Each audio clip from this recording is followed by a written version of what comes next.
So it's entitled Carlos Ferrada and Hercolobus, his comet planet.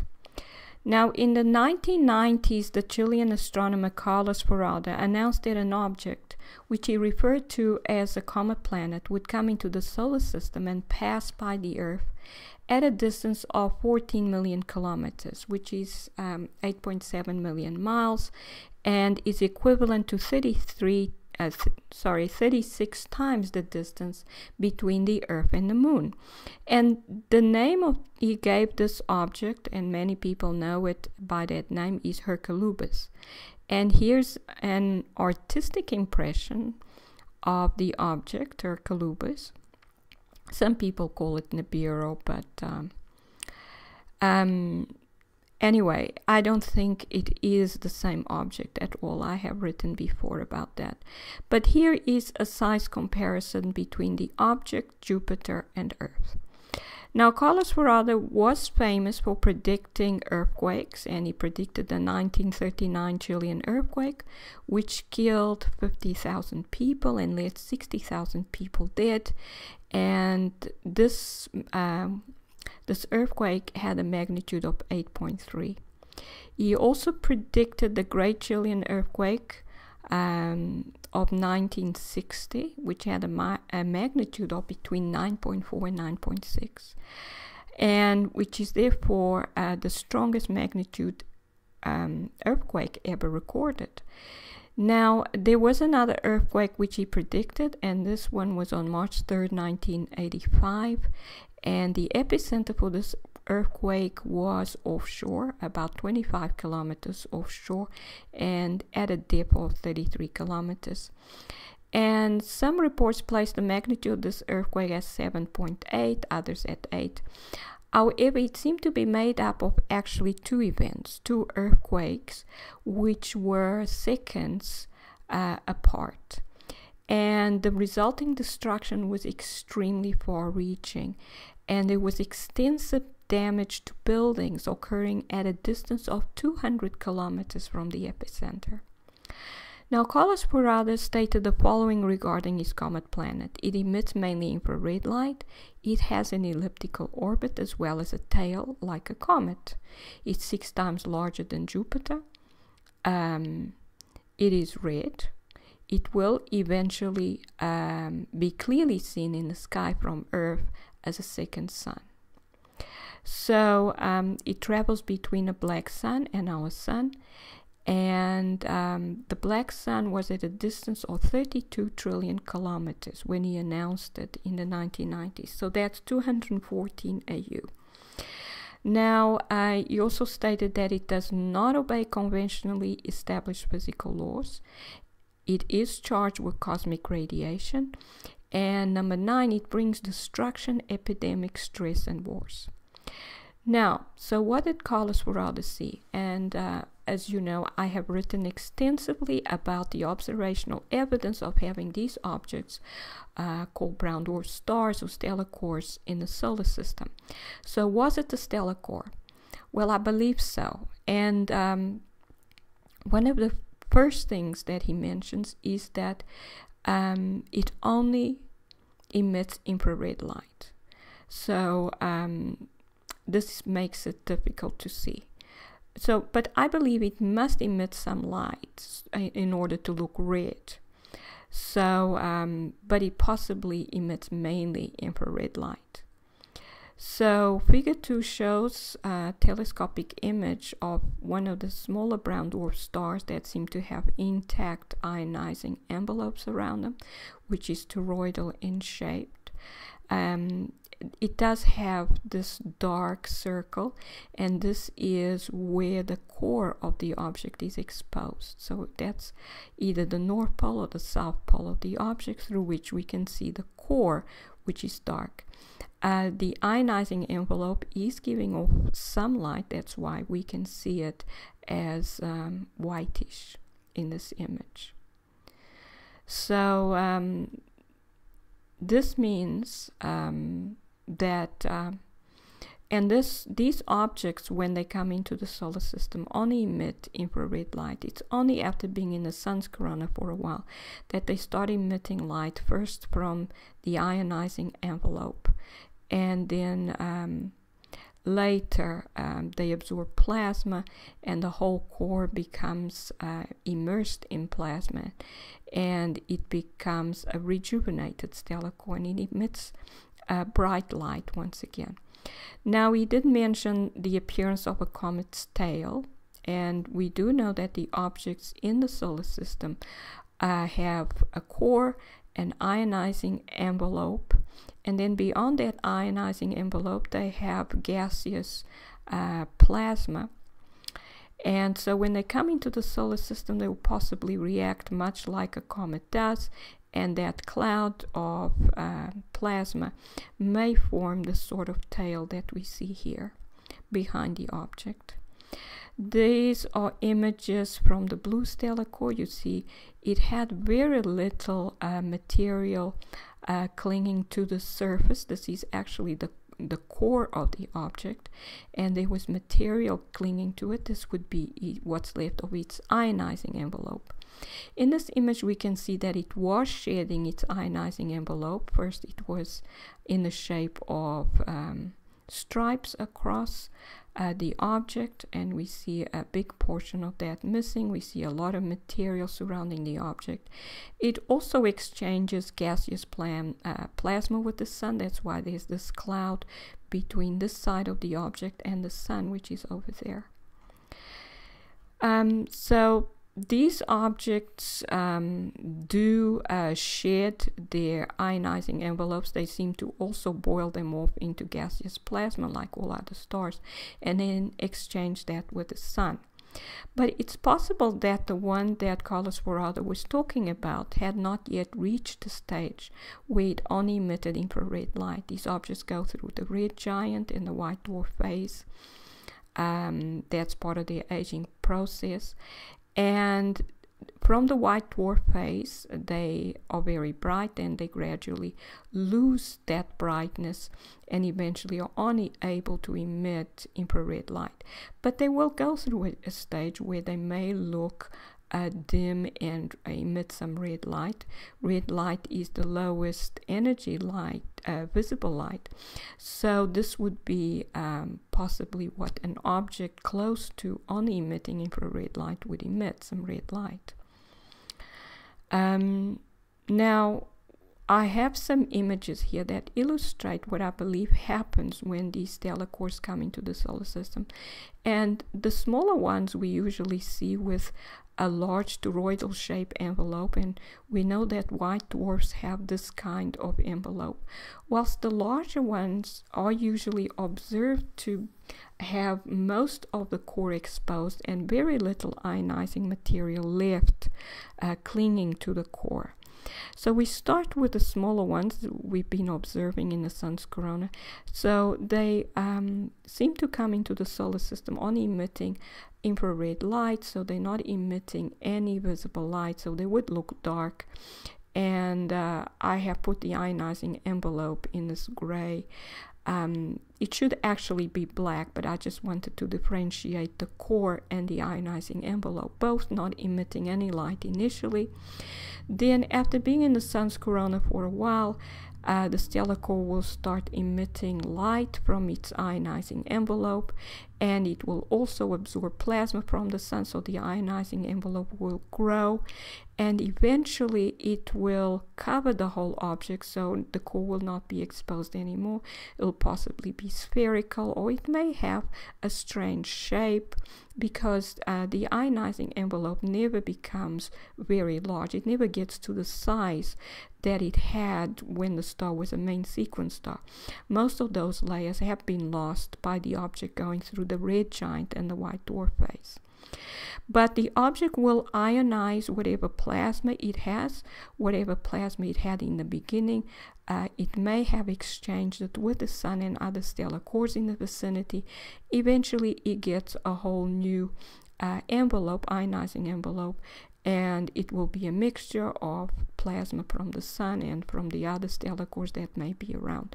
Possibly it will be mainly plasma from the sun that it has gained by making these magnetic connections with the sun. Now, the largest stellar cores that have been observed in the sun's corona usually have stripes like the blue stellar core, that's ionizing material forming stripes on its surface.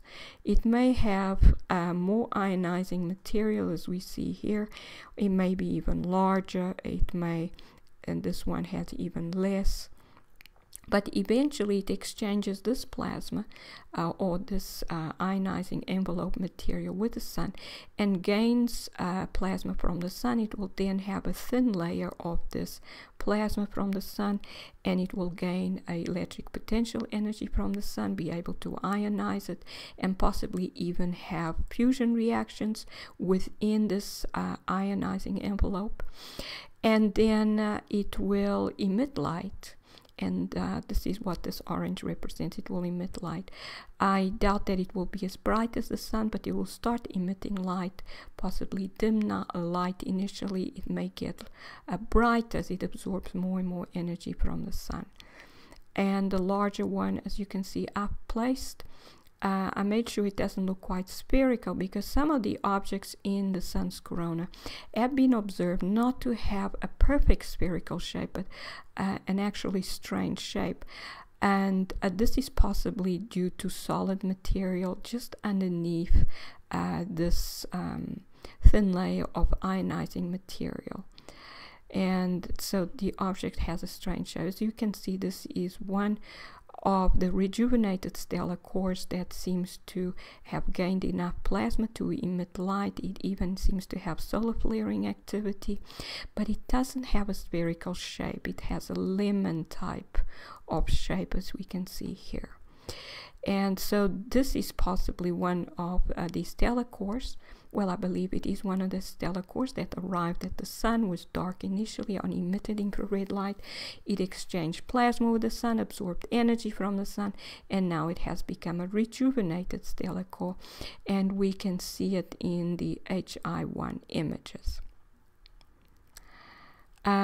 Now, these objects do not seem to interact with the sun gravitationally, and I've written a lot about this, about the fact that gravity does not seem to be a primary force, but a secondary force. It's actually electrical in nature and may depend on the electric potential energy of the object, which it's actually, I've discovered, to do with electrical polarizability of the matter that makes up the object, and this can change with the age of the object as its electric potential energy changes. It's actually a weak electrical attractive force, and it changes according to certain circumstances. It's only constant in a system in equilibrium where we have a star and planets. But when we have more than one star interacting in one system, then we start to realize it's not a constant force. Now here we see an image of a very red sky. As we know, Carlos Ferrada stated that his object would emit red light, and in that case it would illuminate our atmosphere with red light. It doesn't appear to be the only object. We seem to have quite a few in the sun's corona that seem to be emitting magenta light or this pink light, but we see this very red light here as well. So a lot of these stellar cores are rejuvenating and emitting these strange colors of light. Now here it's just an illustration of how mass may be dependent on electrical potential energy. So if the electric potential energy is high, this matter that material may be made out of may generate a large mass. In other words, a large attractive force between the atoms it's made of. Whilst an object with low electrical potential energy, an older object, may generate a smaller mass. And with the generation of mass goes gravitational, the generation of what we call a gravitational field. It's actually electrical in nature, but we have been taught that, or have been taught to call it a gravitational force. And the electric field that it generates possibly also varies with how old the object is and the amount of electric potential energy it has. Now, because Hercolobus is 6 times the size of Jupiter, it would be, say, twice the size of the blue stellar core, and which I've shown you an image of, and that blue stellar core was about 1/3 of the size of the Sun. So this object is 2/3 of the size of the Sun. It will be a very large object. Now, Carlos Ferrada also mentioned that it was moving in relation to a black sun, and this would be a brown dwarf star or a stellar core that does not emit any visible light anymore. So it's an older, possibly older star that has gone through the aging process to the point that it only emits infrared light. And so it looks dark. And we know we have many of these objects arriving in the solar system. So Carlos probably, what he saw may have been 2 stellar cores. One still emits some red light, the other one only emits infrared radiation. He also said that this object does not obey conventionally established physical laws.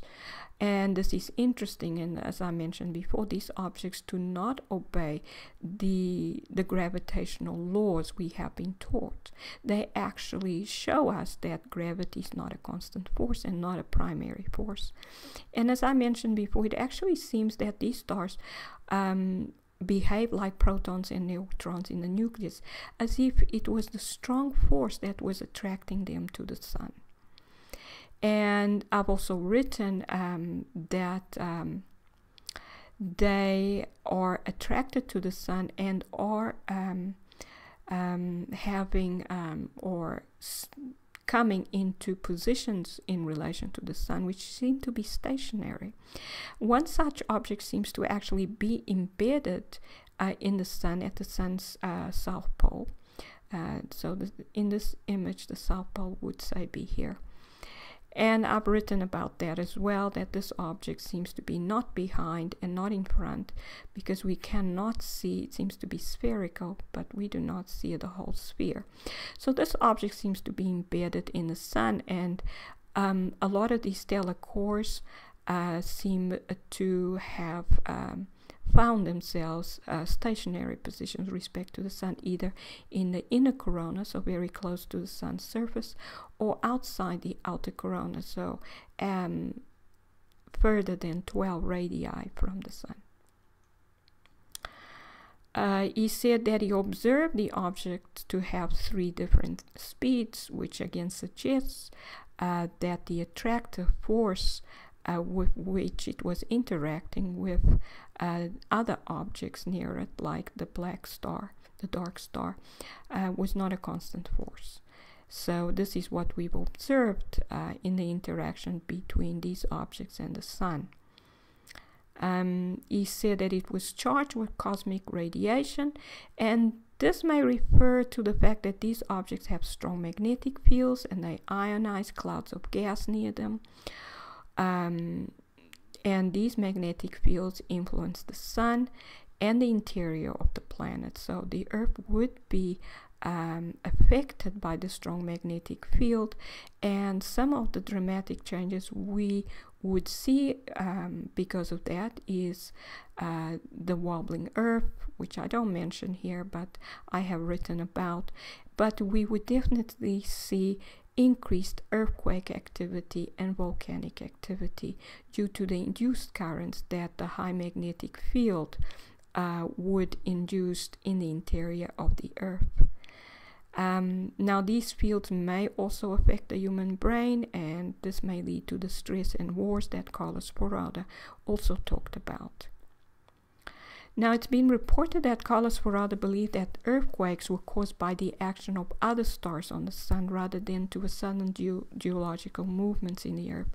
And I have written about the fact that earthquakes are actually electrical in nature, and therefore they happen as a result of these high energy events that happen on the sun that are carried by the solar wind that impact the Earth's magnetosphere. So he actually calculated where these objects were by watching the sun, because the sun was reacting to influences from other stars, which may have been very far away from the sun, but it was still reacting to it. And with these stellar cores, which are stars coming into the solar system, of course the sun is expected to react, and it is reacting. It's becoming weaker and it's becoming unstable as a result of these stellar cores being in the sun's corona. And this would lead to an increasing frequency of CMEs and solar flare events, and we've seen that happening with the sun.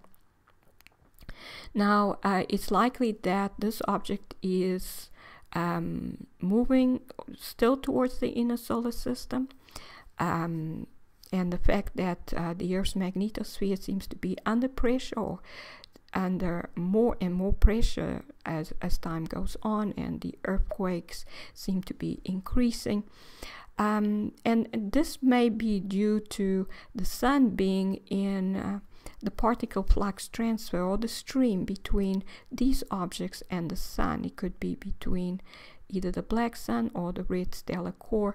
There is this stream that occurs between these objects, these stars, and the sun. And if the Earth is in the stream, it will be influenced by the particles in the stream, and these would impact the Earth's magnetosphere and disrupt and cause geomagnetic storms in the Earth's magnetosphere, and affect, ionize the Earth's ionosphere, and these would induce currents on the surface of the Earth and in the interior of the Earth, in the mantle, in the crust, and lead to earthquakes. So, in conclusion, Carlos Ferrada seems to be one of the first astronomers on Earth to be aware that the solar system was being invaded by stellar cores. The red comet planet he referred to was most probably a stellar core, or an old star on the way to becoming a stellar core, possibly very close to being a stellar core that only emits infrared light, and which was still able to emit some light, and was still able to ionize the cloud of gas around it. This is Dr. Claudia Albers, Planet X physicist. Thank you for watching.